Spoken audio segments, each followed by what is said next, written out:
बिहार विधानसभा के उपचुनाव रुपौली को लेकर चर्चा खूब हो रही है और काउंटिंग जारी है। ऐसे में कांटे की टक्कर है बीमा भारती और कलाधर मंडल और शंकर सिंह के बीच। तो ऐसे में कहीं ना कहीं जो निर्दलीय प्रत्याशी हैं वो लगातार उनकी बढ़ोतरी देखी जा रही है। 7 राउंड से ऊपर के जो है वो गिनतियां हो चुकी है। टोटल राउंड जो है करीबन 12 राउंड की गिनतियां हैं, बस कुछ ही राउंड बचे हुए हैं और इसको लेकर अब पक्ष और विपक्ष आमने सामने हो चुका है। ऐसे में हमारे साथ बातचीत करने के लिए बीजेपी के प्रवक्ता राकेश सिंह हैं। हम सीधा सवाल करेंगे और जानेंगे कि लोकसभा चुनाव के बाद जो है अब निर्दलीय की फिर से एक बार परचम लहरने वाला है। पूर्णिया के कह सकते हैं कि लोकसभा में भी निर्दलीय पप्पू यादव जीत कर आए थे और इस बार फिर से शंकर सिंह की चर्चा ज़्यादा हो रही है। तो कैसे देखते हैं राकेश जी?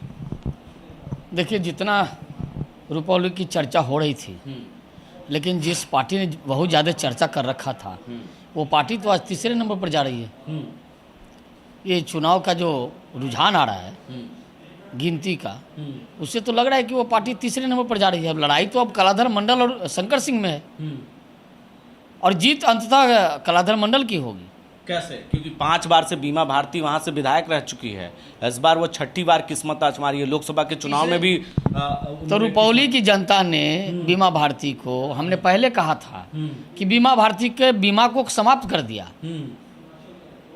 वो तीसरे नंबर पर चली गई। अब तो लड़ाई वो कलाधर मंडल और शंकर सिंह में है। थोड़े बहुत वोट से आगे पीछे हो रहा है। हमको पूरा विश्वास है कि एनडीए को मुहर लगाने का काम रुपौली की जनता ने किया है।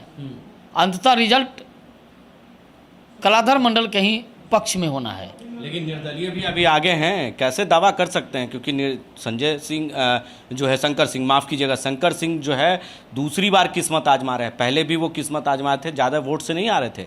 इस बार भी लगता है स्थिति है कि इस बार वो तीसरी बार जब किस्मत आजमा रहे हैं तो जाहिर सी बात है कि फिर से निकलने का चांस बनता है उनको।